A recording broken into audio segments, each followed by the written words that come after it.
കേരളത്തിൽ UDF തരംഗം 10 വർഷത്തെ തുടർഭരണത്തിന് ശേഷം ഭരണ തുടർച്ച നഷ്ടപ്പെട്ട് LDF. മന്ത്രിമാരും മുഖ്യമന്ത്രി പിണറായി വിജയൻ അടക്കം ഭരണവിരുദ്ധ വികാരം നേരിടേണ്ടി വന്നിരിക്കുന്നു. 140 സീറ്റുകളിൽ 99ഉം UDF മുന്നിലുണ്ട്. LDF 39, NDA 2 എന്നിങ്ങനെയാണ് ഇപ്പോഴത്തെ സീറ്റ് നില.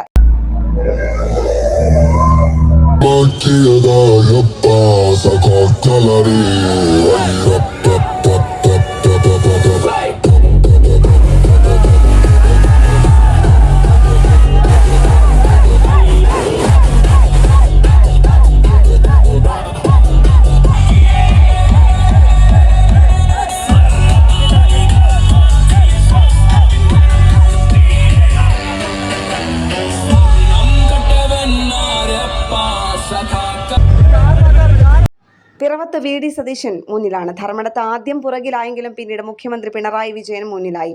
ആരാകും മുഖ്യമന്ത്രി എന്ന ഫലം വരുന്നതിന് മുൻപേ UDFൽ ചർച്ചയുണ്ടായിരുന്നു. ഇപ്പോൾ വിജയത്തിളക്കത്തിലുള്ള KPCC ആസ്ഥാനത്ത് ആഘോഷ പ്രകടനങ്ങൾ നടക്കുകയാണ്. നിരവധി ക്ഷേമ പദ്ധതികളും വാഗ്ദാനങ്ങളുമായി അധികാരത്തിലേക്ക് പ്രവേശിക്കാനിരിക്കുന്ന UDF ഇനി കേരളം ഭരിക്കുമെന്നാണ് ജനവിധിയുടെ ഫലം പുറത്തു വന്നുകൊണ്ടിരിക്കുമ്പോൾ അറിയാനാകുന്നത്. ന്യൂസ് ഡെസ്ക് കേരള പ്രണാമം.